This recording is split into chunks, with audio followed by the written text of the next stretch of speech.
Boa noite, meus irmãos. Hoje nós vamos continuar o estudo do capítulo 21. Haverá falsos cristos e falsos profetas. Já foi dado início pela nossa amiga, nossa irmã Cris. E eu vou continuar a partir do item 8, que são as instruções dos espíritas, né? Aqui ele fala sobre os falsos profetas. E o que são os profetas, né? A gente vê muito essa palavra na Bíblia, né? Sobre os profetas. E os profetas são, na realidade, são médiuns, né? Então, os médiuns, eles podem sofrer influências de bons espíritos, de espíritos medianos, ou também de maus espíritos, né? Então, os falsos profetas são aqueles médiuns que estão sofrendo a influência desses maus espíritos, né? Então, vou dar início aqui à nossa leitura. Os falsos profetas. Item 8. Se vos disserem, o Cristo está aqui, não vades, ao contrário. Mantende-vos em guarda, porque os falsos profetas serão numerosos. Não vedes que as folhas da figueira começam a branquear? Não vedes seus múltiplos rebentos, aguardando a época da floração? E não vos disse o Cristo, conhece-se a árvore pelo seu fruto? Se, pois, os frutos são amargos, julgai que a árvore é má. Se, porém, são doces e salutares, direis, nada que seja puro pode provir da fonte má. É assim, meus irmãos, que deveis julgar. São as obras que deveis examinar. Se os que se dizem investidos de poder divino se fazem acompanhar de todas as marcas de semelhante missão, isto é, se possuem no mais alto grau as virtudes cristãs e eternas, a caridade, o amor, a indulgência, a bondade que concilia todos os corações, se em apoio das palavras acrescentam os atos, podereis então dizer, estes são realmente enviados de Deus. Desconfiai, porém, das palavras melífluas. E aqui ele diz embaixo o que significa essa palavra melíflua. São palavras que revelam doçura hipócrita, afetada, melieiro ou meloso. Então, desconfiai dessas palavras melífluas. Desconfiai dos escribas e fariseus que oram nas praças públicas, vestidos de longas túnicas. Desconfiai dos que pretendem deter o monopólio exclusivo da verdade. Devemos, pois, desconfiar de todos esses, meus irmãos. Não, o Cristo não está entre esses. Porquanto, os que ele envia para propagar sua doutrina e regenerar o seu povo serão, acima de tudo, a exemplo do próprio Mestre, brandos e humildes de coração.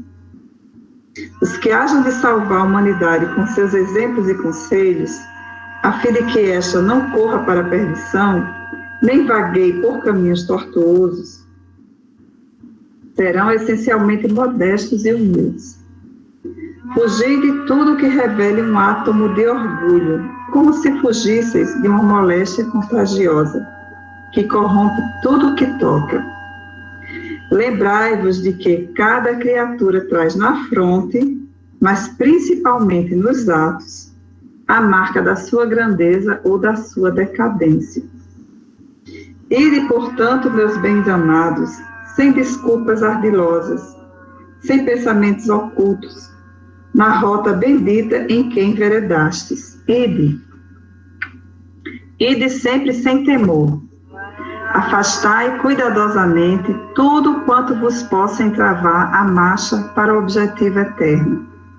Viajores só por pouco tempo, mas estarei nas trevas e nas dores da provação, se abrirdes o vosso coração a essa suave doutrina que vos vem revelar as leis eternas e satisfazer a todas as aspirações de vossa alma acerca do desconhecido. Já podeis dar corpo a esses silfos ligeiros que vedes passar nos vossos sonhos e que, efêmeros, apenas vos encantam o espírito, sem nada dizerem ao vosso coração. Agora, meus amados, a morte desapareceu, dando lugar ao anjo radioso que conheceis, o anjo do novo encontro e da reunião. Agora, vós que bem desempenhastes a tarefa que o Criador vos impôs, nada mais tendes a temer da sua justiça, pois ele é Pai e perdoa sempre os filhos transviados que clamam por sua misericórdia. Continuai, portanto, avançai incessantemente. Seja a vossa divisa a do progresso contínuo em todas as coisas, até que finalmente chegueis ao termo feliz da jornada em que vos esperam todos aqueles que vos precederam. Com relação a esse texto dos falsos profetas, eu peguei no livro Levantar e Seguir, de Chico Xavier, no capítulo que fala Entre Falsas Vozes, que ele diz isso. Se a preguiça te pede, descansa, responde-lhe com algum acréscimo de esforço no trabalho que espera por teu concurso. Se a vaidade te afirma, ninguém existe maior que tu, retribui com humildade, reconhecendo que não passamos de meros servidores da vida entre os nossos irmãos de luta. Se o orgulho te diz não cedas, aprende a esquecer-se, auxiliando sempre. Se o ciúme te segreda aos ouvidos, a posse é tua. Guarda silêncio em tua alma e procura entender que o amor e o bem são bênçãos do céu, extensivas a todas. Se o egoísmo te aconselha, retém, abre as tuas mãos e distribui a bondade com os que te cercam. Se a revolta te assevera, reage e reivindica os teus direitos, aguarda a justiça divina, trabalhando e servindo com mais abnegação. Se a maldade te sugere, vinga-te, considera que mais vale amparar constantemente o companheiro, quanto temos sido auxiliados por Jesus, a fim de que o amor fulgure em nossas vidas. Os falsos profetas vivem nos recessos do nosso próprio ser. Surgem cada dia invariáveis, na forma da intriga ou da maledicência, da leviandade ou da indisciplina, induzindo-nos a cerrar o coração contra a consciência. Muito interessante essa passagem, né? Esses falsos profetas existem dentro de nós mesmos, né? Cada vez que nós damos ouvido à intriga, à maledicência, né? Nós estamos incorporando esses falsos profetas. Se aceitamos Jesus em nosso roteiro, ouçamos o que nos diz o seu ensinamento e apliquemo-nos à prática de suas lições sublimes. Ouvidemos as insinuações da ignorância e da treva, da crueldade e da má-fé, que nos enrijecem o sentimento e, de coração unido à vontade do Mestre, vendo a vida por seus olhos e ouvindo os nossos irmãos através dos seus ouvidos, estaremos realmente habituados à posição de intérpretes do seu infinito amor em qualquer parte. Pois o profeta, o verdadeiro profeta, ele é um intérprete de Deus, né? Ele está aqui para trazer a mensagem de Deus e do seu Filho Jesus Cristo. E agora vamos continuar falando sobre as características do verdadeiro profeta. No item 9, o nosso irmão Erasto, ele nos fala: desconfiai dos falsos profetas. Essa recomendação é útil em todos os tempos, mas sobretudo nos momentos de transição em que como no atual, se elabora uma transformação da humanidade. Interessante como esse texto é atual, né? Porque esse atual a que ele se refere era na época que o Kardec escreveu o livro do Evangelho segundo o Espiritismo. Mas a gente vê como ele é atual, assim como a Bíblia é atual, né? Porque então uma multidão de ambiciosos e intrigantes se arvoram em reformadores e messias. É contra esses impostores que se deve estar em guarda, cabendo a todo homem honesto o dever de desmascará-lo. Perguntarei sem dúvida, como se pode reconhecê-los? Tendes aqui as suas características. Então, aqui os espíritos superiores, eles vão nos dar essas características de como reconhecer o verdadeiro profeta, né? Ele nos diz, só se confia o comando de um exército a um hábil general, capaz de o dirigir. Julgais que Deus seja menos prudente do que os homens? Ficais certos de que só confia missões importantes aos que ele sabe capazes de as cumprir, já que as grandes missões são fardos pesados que esmagariam o homem demasiado fraco para carregá-los. Como em todas as coisas, o mestre tem de saber mais do que o discípulo. Para fazer que a humanidade avance moralmente e intelectualmente, são precisos homens superiores em inteligência e em moralidade. Por isso, para essas missões, são sempre escolhidos espíritos já adiantados, que fizeram suas provas em outras existências. Visto que, se não fossem superiores ao meio em que tem que atuar, a sua ação seria nula. Isto posto, a vez de concluir que o verdadeiro missionário de Deus tem de justificar a missão de que está investido pela sua superioridade. Então, uma das características do verdadeiro profeta, né? Essa superioridade a gente vai ver pelas suas virtudes, pela sua grandeza, pelo resultado e pela influência moralizadora da sua obra. Tirai também esta outra consequência. Se pelo seu caráter, pelas suas virtudes, pela sua inteligência, ele se mostra abaixo do papel com que se apresente, ou da personagem sob cujo nome se abriga, não passa de fascista de baixa categoria, que nem sequer sabe imitar o modelo que escolheu. Outra consideração. Os verdadeiros missionários de Deus ignoram-se a si mesmos, em sua maior parte. Desempenham a missão a que foram chamados pela força do gênio que possuem, secundados pelo poder oculto que os inspira e dirige a revelia deles, mas sem desígnio premeditado. Numa palavra, os verdadeiros profetas se revelam por seus atos, são adivinhados, ao passo que os falsos profetas se arrogam, eles próprios, como enviados de Deus. O primeiro é humilde e modesto. O segundo, o falso profeta, ele é cheio de si, fala com altivez e, como todos os mentirosos, parece sempre temeroso de que não lhe deem crédito. Já foram vistos alguns desses impostores, pretendendo passar por apóstolos de Cristo. Outros, pelo próprio Cristo. E, para a vergonha da humanidade, eles têm encontrado pessoas bastante crédulas para acreditarem nas suas torpezas. Entretanto, uma consideração bem simples deveria abrir os olhos do mais cego, a de que, se o Cristo reencarnasse na Terra, viria com todo o seu poder e todas as suas virtudes, a menos que se admitisse, o que seria absurdo, que ele houvesse degenerado.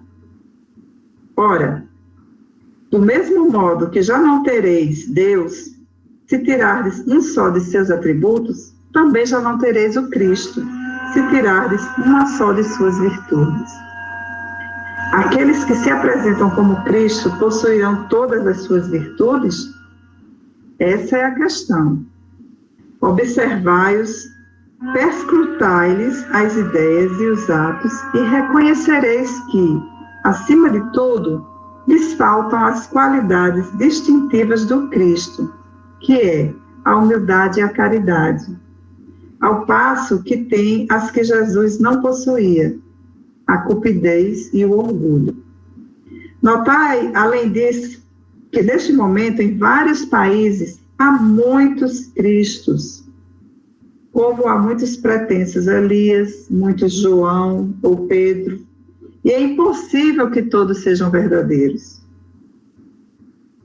Tende como certo que são criaturas que exploram a credulidade alheia e acham cômodo viver à custa dos que as levam em consideração.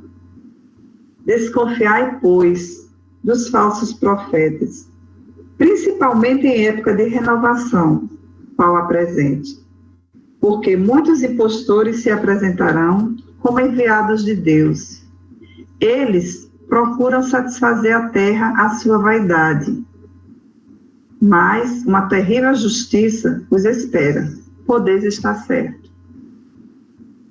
E aqui eu peguei um texto também do livro Caminho, Verdade e Vida, de Chico Xavier, pelo Espírito Emmanuel, que ele fala dos frutos, né? Um trecho de Mateus, onde ele diz: portanto, pelos seus frutos os conhecereis. E Emmanuel nos diz: o mundo atual, em suas elevadas características de inteligência, reclama frutos para examinar as sementes dos princípios. O cristão, em razão disso, necessita aprender com a boa árvore que recebe os elementos da providência divina, através da seiva, e converte-os em utilidade para as criaturas, né? Converter em algo útil para as criaturas. Convém um esforço de autoanálise a fim de identificarmos a qualidade das próprias ações. Muitas palavras sonoras proporcionam simplesmente a impressão daquela figueira condenada. É indispensável conhecermos os frutos de nossa vida, de modo a saber se beneficiam os nossos irmãos. De que adianta se os nossos frutos não beneficiar os nossos irmãos? Então não são frutos bons, né? A vida terrestre representa uma oportunidade vastíssima, cheia de portas e de horizontes para a eterna luz. Em seus círculos, pode o homem receber diariamente a seiva do alto, transformando-os em frutos de natureza divina. Então nós temos diariamente, sim, a oportunidade de ter bons frutos, né? De ajudarmos aos nossos irmãos. Indiscutivelmente, a atualidade reclama ensinos edificantes, mas nada compreenderá sem demonstrações práticas, mesmo porque, desde a antiguidade, considera a sabedoria que a realização mais difícil do homem, na esfera carnal, é viver e morrer fiel ao supremo bem. Esse é o grande desafio para cada um de nós. Continuando, meus irmãos, a leitura, nós vamos agora para o item 10, os falsos profetas da erraticidade. Os falsos profetas não se encontram somente entre os encarnados, encontram-se também em número muito maior entre os espíritos orgulhosos que, sob a falsa aparência de amor e caridade, semeiam a desunião e retardam a obra da emancipação da humanidade, lançando-lhes sutilmente seus sistemas absurdos, depois de terem feito de que seus médios os aceitem. É para melhor fascinarem aqueles a quem desejam iludir, para darem mais pesos às suas teorias, eles se apoderam sem escrúpulos de nomes que só com muito respeito os homens pronunciam. Então, esses espíritos, eles se apropriam de nomes de pessoas de destaque, né, para enganar, para iludir. São eles que semeiam o fermento do antagonismo entre os grupos, que os impelem a se isolarem um dos outros e a se olharem com prevenção. Só isso já seria bastante para os desmascarar, porque, procedendo assim, eles mesmos dão um formal desmentido às suas pretensões. Cegos, portanto, são os homens que se deixam cair em tão grosseira cilada. Há, porém, muitos outros meios de serem reconhecidos. Espíritos da categoria que eles dizem pertencer têm de ser não só muito bons, mas também eminentemente racionais. Pois bem, passai-lhes os sistemas pelo crivo da razão e do bom senso e vede o que restará. Concordai, pois, comigo. Todas as vezes que um espírito indica como remédio aos males da humanidade ou como meio de conseguir-se a sua transformação, coisas utópicas e impraticáveis, medidas pueris e ridículas, quando formula um sistema que as mais rudimentares noções da ciência contradizem, não pode ser senão um espírito ignorante e mentiroso. Por outro lado, crede que, se nem sempre os indivíduos apreciam a verdade, esta é sempre apreciada pelo bom senso das massas, constituindo isso mais um critério. Infelizmente, essa é uma realidade, né? Que as massas, elas gostam de ser enganadas, de ser iludidas. As massas, elas são como cardumes de peixes que vão todos numa mesma direção, não importa que estejam indo para a boca do tubarão, né? Eles são como cardumes, né? Seguem a uma determinada coisa porque é um caminho mais fácil. É a porta aberta, né? A porta larga. Se dois princípios se contradizem, achareis a medida do valor intrínseco de ambos, verificando qual dos dois encontra mais ecos e simpatias. Realmente seria ilógico admitir-se que uma doutrina cujo número de adeptos diminua progressivamente seja mais verdadeira do que a outra que os veja aumentar continuamente. Ou seja, aquela história da maioria, né? Muita gente vai pela maioria. Está todo mundo indo para um lado, é a história do cardume, vamos atrás. A gente não sabe o que é, mas está todo mundo indo para lá e vamos lá também. Querendo que a verdade chegue a todos, Deus não confina num círculo, não a confina, a verdade, num círculo restrito. Faz que ela surja em diferentes pontos, a fim de que, por toda parte, a luz esteja ao lado das trevas. Ou seja, Deus coloca a luz para todos, em diversos pontos, para que todos possam vê-la, né? Repeli sem piedade todos esses espíritos que se apresentam como conselheiros exclusivos, pregando a divisão e o isolamento. Quase sempre são espíritos vaidosos e medíocres, que procuram impor-se a homens fracos e crédulos, dispensando-lhes exagerados louvores a fim de os fascinar e de tê-los dominados. São geralmente espíritos sequiosos de poder e que, déspotas públicos ou na intimidade do lar, ainda querem vítimas para tiranizar depois de terem morrido. Em geral, meus irmãos, desconfiai das comunicações que trazem um caráter de misticismo e de estranheza, ou que prescrevam cerimônias e atos extravagantes. Nesses casos, há sempre motivo legítimo para a suspeição. E aqui, meus irmãos, eu vou falar de uma experiência minha. Quando eu comecei a conhecer a doutrina espírita, eu não conhecia nada, né? Eu estava entrando, eu nunca tinha lido o próprio livro do Evangelho segundo o Espiritismo, não tinha lido. E eu fui a um centro, eu estava com problema de saúde, de visão, e eu fui orientada, né, pela pessoa que estava à frente do centro, que eu comprasse umas rosas não, eram cravos brancos, e colocasse na minha sala. Eu achei aquilo tão estranho. Eu, na minha ignorância de não conhecer nada de espiritismo, eu achei aquilo muito estranho, né? E como é bom a gente conhecer, como é bom a gente ler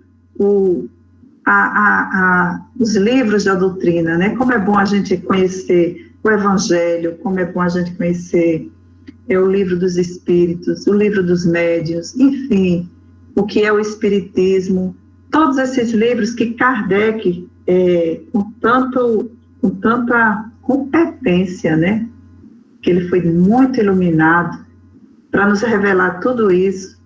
E você lê aqui, vê que, gente, como é que lá você tem um nome de centro espírita e as pessoas dizem que são espíritas e seguem esses rituais, né? Porque para mim isso é um ritual. Enfim, mas é muito bom ler esses livros, conhecer a doutrina na sua mais profunda verdade, né? No primitivo mesmo, na base da doutrina de Kardec, que nos revela isso.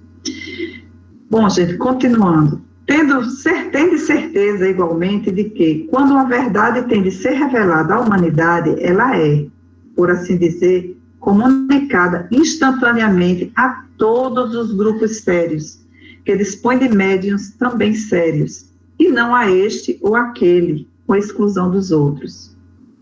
Nenhum médium é perfeito se está obsidiado, e a manifesta obsessão quando o médium só é apto a receber comunicações de determinado espírito, por mais alto que este procure colocar-se. Interessante essa colocação aqui, né? Consequentemente, todo médium e todo grupo que se julguem privilegiados por obterem comunicações que só eles podem receber e que, por outro lado, se submetem a práticas que tendem para a superstição, indubitavelmente se acham sob o domínio de uma obsessão bem caracterizada. Sobretudo, quando o espírito dominador se exibe com um nome que todos, encarnados e desencarnados, devem honrar e respeitar, não permitindo que seja empregado despropositadamente. É inconstentável que, submetendo ao crivo da razão e da lógica, todos os dados e todas as comunicações dos espíritos, será fácil rejeitar o absurdo e o erro. Um médium pode ser fascinado e um grupo pode ser iludido. Mas o controle severo de outros grupos, a ciência adquirida, a elevada autoridade moral dos dirigentes de grupos, as comunicações que os principais médiuns recebem, com um cunho de lógica e de autenticidade dos melhores espíritos, farão justiça rapidamente a esses ditados mentirosos e astuciosos, emanados de uma turba de espíritos mistificadores ou maus. Esse foi Erasto, discípulo de Paulo, em Paris, 1862. Aqui ele nos convida a ver a introdução desse livro, item 2, que fala sobre o controle universal do ensino dos espíritos, e também o livro dos médiuns, segunda parte, que trata da obsessão. E agora, meus irmãos, para concluir, nós vamos ler o item 11, que fala sobre Jeremias e os falsos profetas. Eis o que diz o Senhor dos Exércitos: não escuteis as palavras dos profetas que vos profetizam e vos enganam. Eles publicam as visões de seus corações e não o que aprenderam da boca do Senhor. Dizem aos que de mim blasfemam: o Senhor o disse, tereis paz. E a todos os que andam na corrupção de seus corações, nenhum mal vos acontecerá. Mas qual dentre eles assistiu ao conselho de Deus? Quem o viu e escutou o que ele disse? Eu não enviava esses profetas, eles corriam por si mesmos. Eu absolutamente não lhes falava, eles profetizavam de suas cabeças. Eu ouvi o que disseram esses profetas, que profetizavam a mentira em meu nome, dizendo: sonhei, sonhei. Até quando essa imaginação estará no coração dos que profetizam a mentira e cujas profecias não são senão as seduções dos corações deles? Se, pois, esse povo, ou um profeta, ou um sacerdote vos interrogar e disser qual o fardo do Senhor, dir-lhe-eis, vós mesmos sois o fardo, e eu vos lançarei bem longe de mim, diz o Senhor.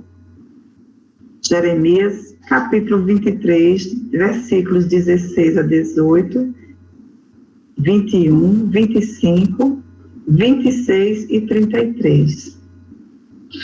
É sobre essa passagem do profeta Jeremias que vos entreter, meus amigos. Aqui fala o Espírito Luos, no Espírito protetor. Falando pela sua boca, diz Deus, é a visão do coração deles que os faz falar. Essas palavras indicam claramente que já naquela época os charlatões abusavam do dom de profecia e os exploravam.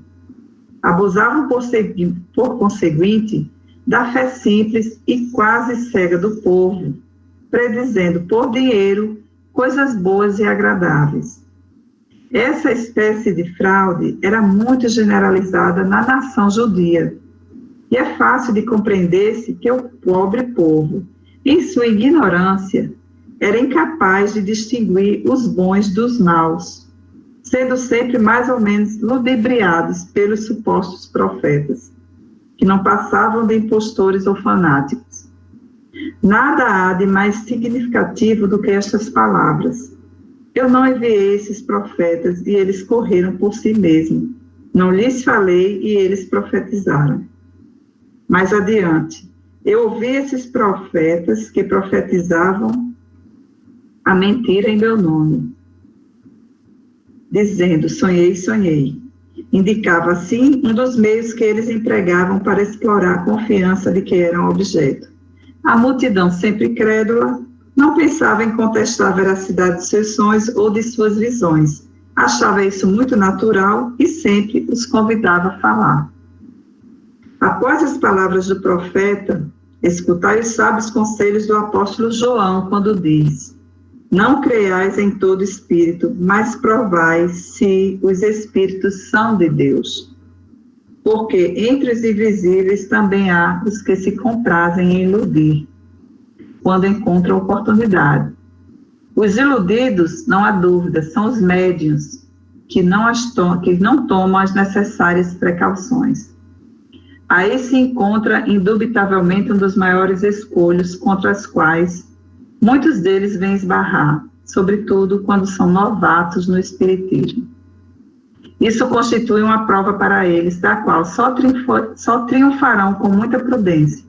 Aprendei, pois, antes de tudo, a distinguir os espíritos bons e os maus, a fim de não vos tornardes, por sua vez, falsos profetas.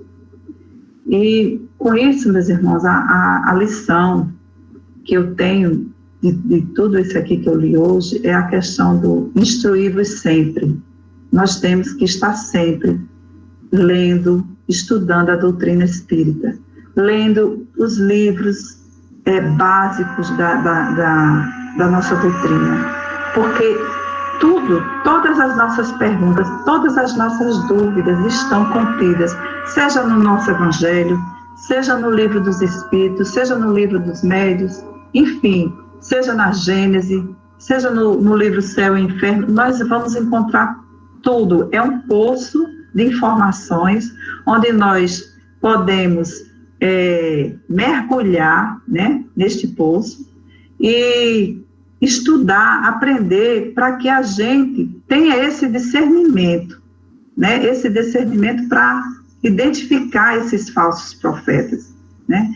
Então, é essa lição que eu tiro de hoje, é essa, que a gente deve estar sempre estudando e aprendendo sobre o Espiritismo, essa doutrina consoladora e maravilhosa, meus irmãos. É isso aí, eu concluo meu estudo de hoje, devolvendo a palavra para você, Antônio. Muito obrigado, Fátima. Realmente é uma lição bem profunda, né? essa de buscar o conhecimento e buscar, acima de tudo, a razão também, para que possamos, de alguma forma, reconhecer aquilo que vem de Cristo, aquilo que vem dos espíritos elevados e aquilo que possa vir de espíritos ainda desviados, digamos, espíritos errantes, que ainda estejam em condições de profundo aprendizado, né? Isto é, necessitados de um aprendizado baseado na inteligência moral. Bom, eu vou deixar aberto agora para que os irmãos possam se colocar o espaço. Então é só abrir o microfone e falar, um por vez. Antônio? Opa! Antônio, eu achei muito importante você ver.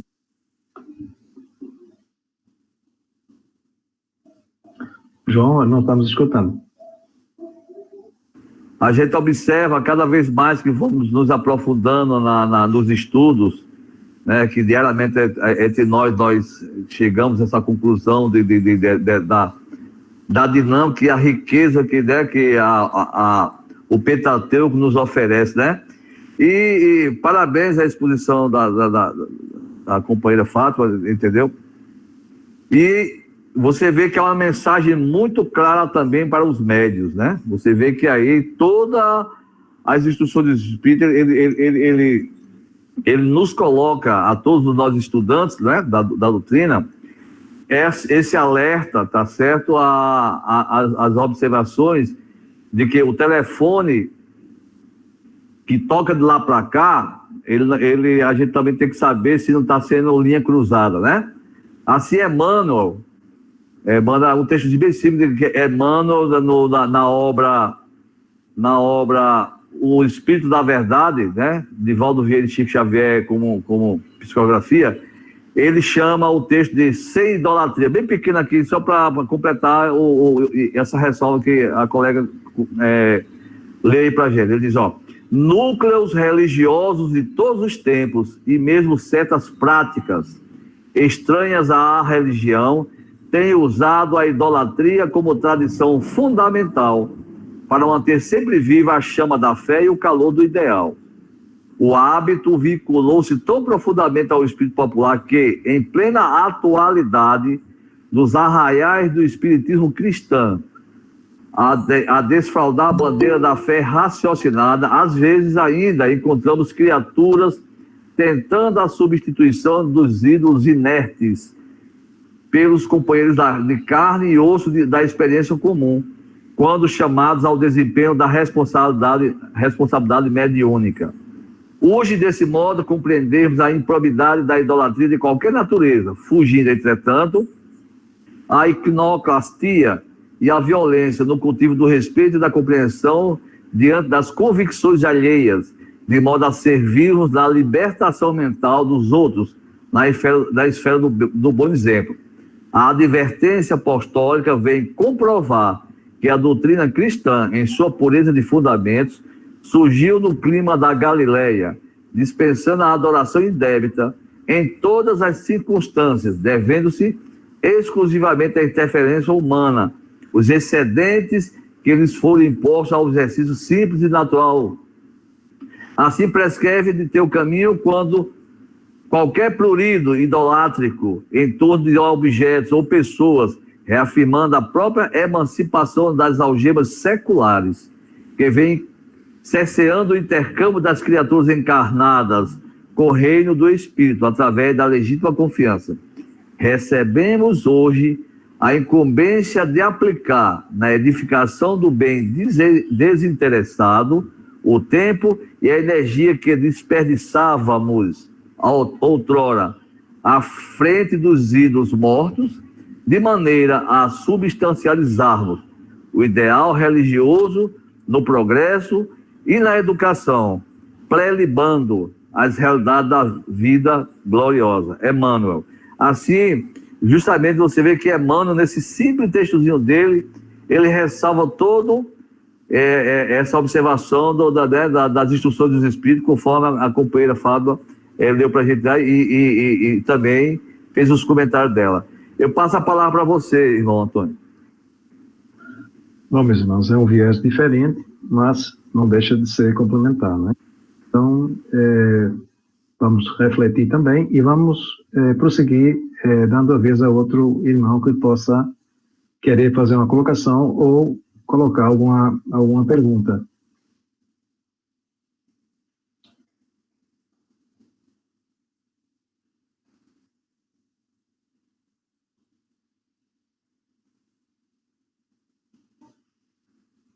Bom, eu acho que está todo mundo satisfeito, então eu vou perguntar aqui para Marcos Melo. Marcos Melo, gostaria de fazer alguma colocação? Não, Antônio.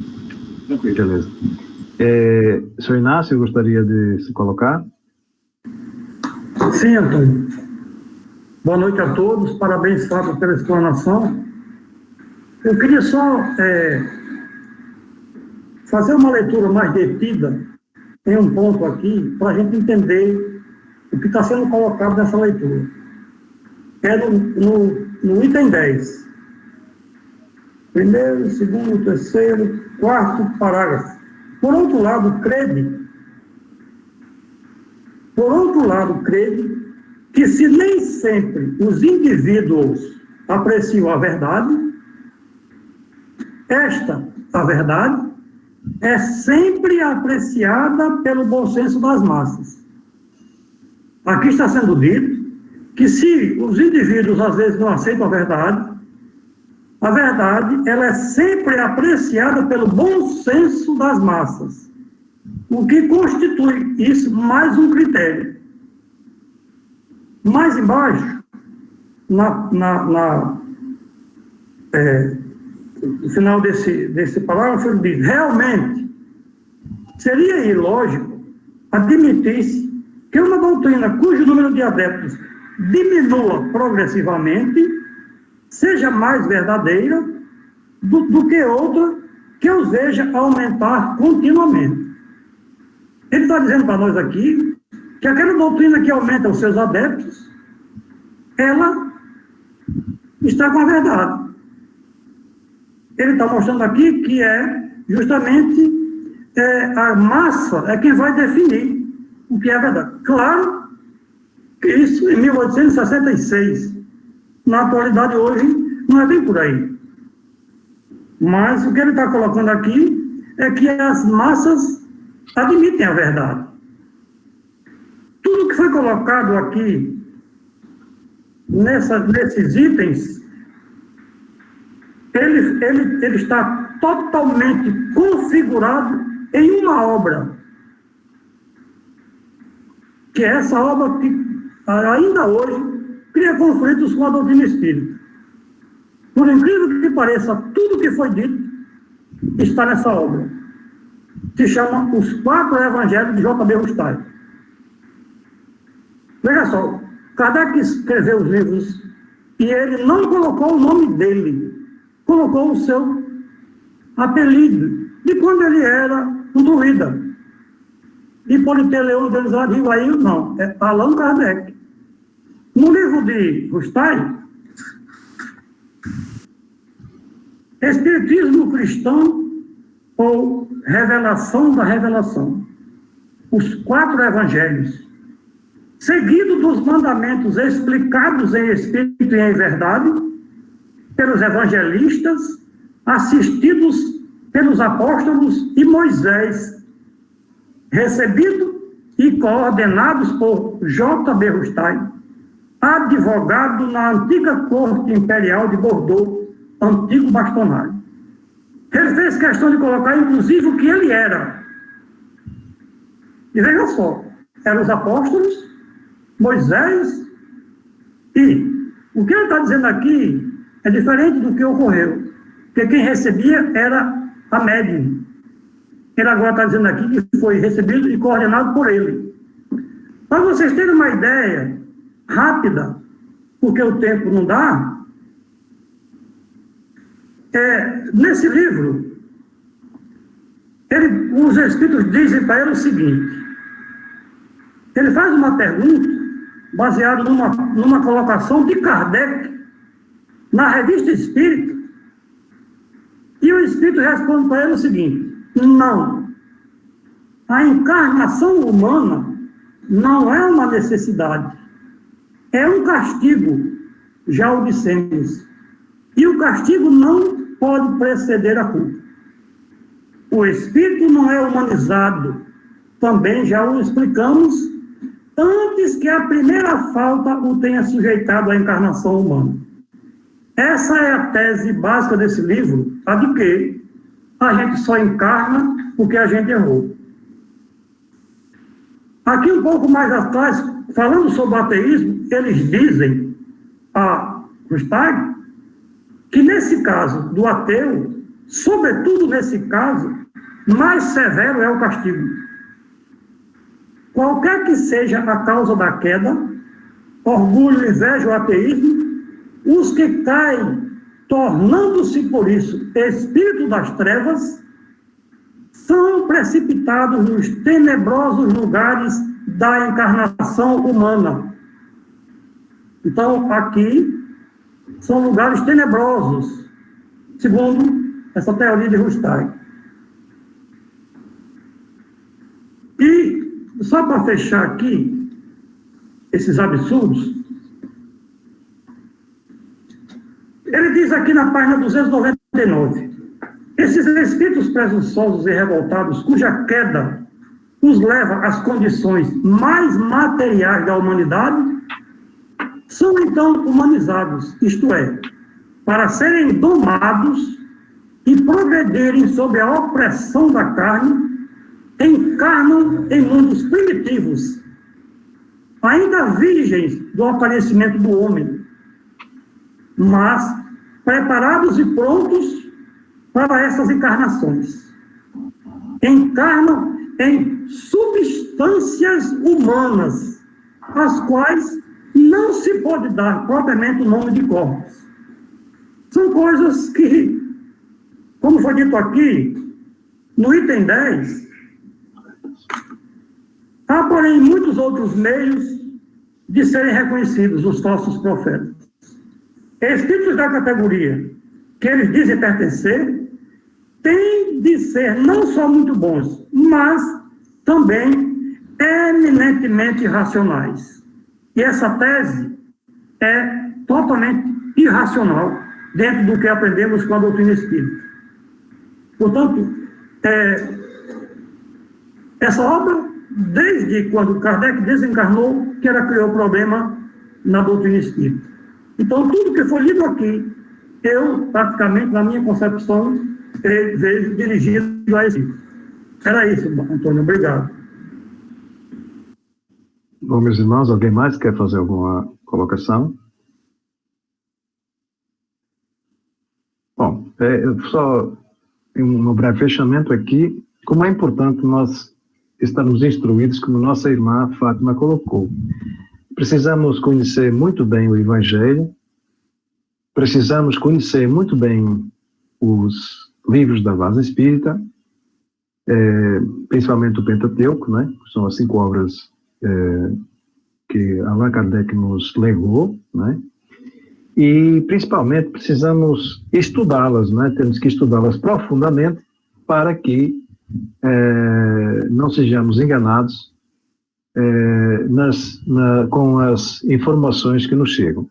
Então, vemos aqui, ele fala de falsos profetas, ele diz que temos que estar atentos para que não sejamos iludidos. A gente tem visto na história que muitas comunidades têm sido, e muitas comunidades, e grandes comunidades têm sido iludidas.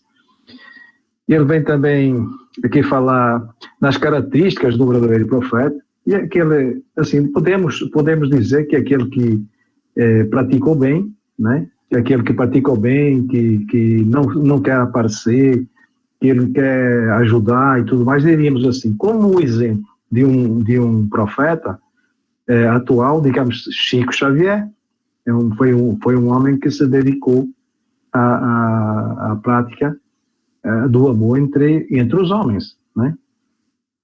E já tem outros não, que têm o propósito de se sobressair, né, de se sobressair, de levarem a sua vaidade, enfim, e que os propósitos a gente vê como na parábola nos foi, ou melhor, no texto nos foi dito, né, pelos frutos se vê se a árvore realmente é boa ou não, né. Então ele nos dá aqui as características, diz que a pessoa que realmente normalmente é um profeta, digamos, do bem, não é? Digamos que ele é um profeta certificado, digamos assim, é aquele que não quer aparecer, aquele que quer realmente fazer as coisas para o bem dos outros e tem sempre um propósito altruísta, né? Ele não quer se beneficiar, ele quer que os outros se beneficiem com essas instruções. E não podemos nos deixar de esquecer que o nosso principal guia, modelo e mestre é Jesus, conforme os Espíritos nos colocam. Ele também nos alerta aqui para termos cuidado, porque esses profetas não só existem no nosso meio, que é no meio encarnado, mas também existem em muitos, vamos lá, como espíritos na erradicidade. E esse nós temos que ter mais cuidado, porque eles muitas vezes nos conduzem conforme nós já aprendemos aqui. Então, com esses pensamentos errados, com essas formulações erradas, eles vão nos conduzindo, vão nos orientando, e nós, sem estarmos devidamente atentos, vigilantes, orar e vigiar, e já aprendemos isso também, podemos ser influídos, ou podemos ser enganados. E, finalmente, vem aqui essa finalização, né, que vem Jeremias e os profetas, que vem solidificar exatamente esse aprendizado, e no finalzinho ele nos diz: aprendei, pois, antes de tudo, a distinguir os espíritos bons e os maus, a fim de não vos tornares por vossa vez falsos profetas. Pronto, eu terminaria aqui, porque todo mundo falou já suficientemente sobre esse tema.